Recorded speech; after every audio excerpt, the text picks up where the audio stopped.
Takže čau, já jsem Viktory a tohle je nový video. Tak jo, jsme tady u nového videa a dneska to bude super recept, který určitě všichni neznáte. Jasně, že ho znáte všichni, jde totiž se oblíbený pití, jde o Coca-Colu. Budeme dělat citronovou Coca-Colu. Co tam potřebujeme?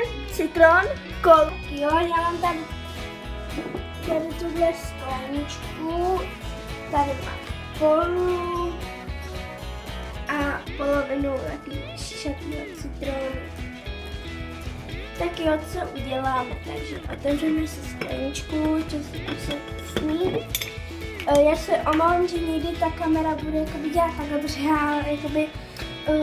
jsem nechala dneska, já jsem nechala ovaličky, jsem si nechala stativ, ještě stativ, takže teďka jako točím bez papíry, takže si musím držet kameru sama. Takže jakoby náčkáme tam půlku citronu, no půlku, podle toho, jak to máte rádi, ale víš, jak to vypadá docela hnusně. A já bych jakoby použila takový to, jak tam dáte citron a děláte vůni. A jakoby teď jsem to nechce moc vytahovat. Takže to musím dělat takhle. Máme tam asi tak nějak na ten spodek. Já se omlouvám, že se vypla kamera. Takže dolili jsme to takový nějak kolou, ne úplně doplná. A teď to ochutnáme.